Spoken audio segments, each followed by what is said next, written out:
Tell me, how did you get into this interesting type of life behavior called holistic approach to life, and what does it exactly mean?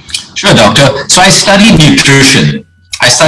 I love the subject. I studied anatomy. I studied immunology, immunity. I love the subject. I went into the corporate world after my studies because I thought, I want to work across corporates, IBM, Dubai, London, and all of that stuff. And while I moved into that career, I kept studying.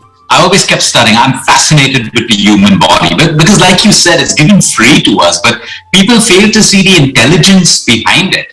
I mean, if you really need to, make people sit down, and even an eye, how does an eye see? How does it comprehend so many colors? How does it signal with the brain into an action? It's sheer intelligence which is beyond our understanding at a particular level. So that's fascinated me. That mystery, that intrigue has always fascinated me. So as I was in the corporate world, and I moved back to India, I was at IBM for about 10 years. And, I was in mid-management. And we always look at the CEO level and the VP saying, when will we be that? Wow, they're traveling to New York. They're flying business class. They're doing this. They're earning great packages. I started to notice that while they were growing the corporate ladder, they seemed to have more health problems. I heard a particular VP in one company saying that, I can't even fit into the business class seat. I'm so obese and my back hurts. And it started striking me, what's the point of having designation, money, growth, if you don't have your health? I had another CEO who had cholesterol problems, in and out on statins with doctors, muscle spasms, doing everything right. And that's when I started looking around and saying, we have medicine, some of the finest doctors in Mumbai, we have personal trainers, gyms, supplements, everything. And then I realized the gap was lifestyle. In spite of having all these things, people's lifestyles were, making things from bad to worse. So while a doctor is trying to reduce medication from a patient, he or she is unable to do it because the patient's lifestyle isn't changing. So as much as the doctor wants to pull them off the statin, they're like, I'd rather keep you alive. I'm sorry, we need to increase your dosage. Like any form of medicine. And this gap is something I said that I want to fill. So I had a friend in the US, and he was with Yale University at that time, a doctor, and he spoke to me about the concept of integrative and lifestyle medicine, which intrigued me, where he said, Luke, there's alternative medicine in the world, there's medicine, everything is fragmented, and why should one system be against another system? So what he said was integrated medicine is when you put the patient in the center, and then you figure out what are the symptoms and also what is the root cause. And now, what is the best for the patient?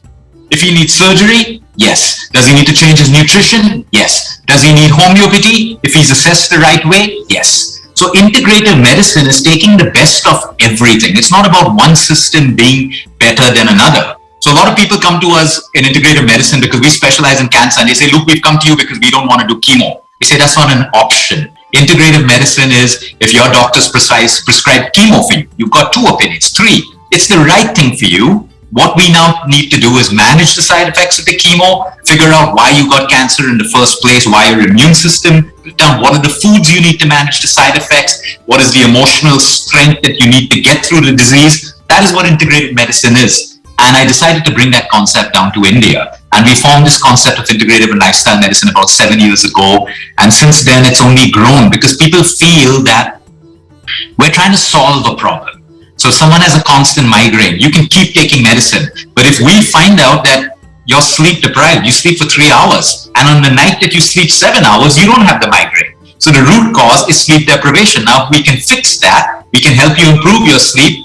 You don't need the medication anymore. Your doctor is more than happy to get you off the medicine. So that's exactly what integrated and lifestyle medicine is. It's not a replacement for allopathy. In fact, it works beautifully with allopathy. It works beautifully because you have to take care of the symptom. You have to. If there's a tumor that has to be removed, it has to be removed. But what you do at a root cause analysis over the world, oncologists, radiologists, specialists, because they do their job, we do our job. We work together as a team. And if sometimes there's conflict, we get onto calls. And a doctor will say, look, I don't think this patient can do this treatment right now because of their age or mental things. So can you please manage their nutrition for a month, make them stronger, counsel them, get them fit enough to take the next cycle of chemo. So I think it works beautifully. The vision is the patient. And everything else So that's what we do, doctor.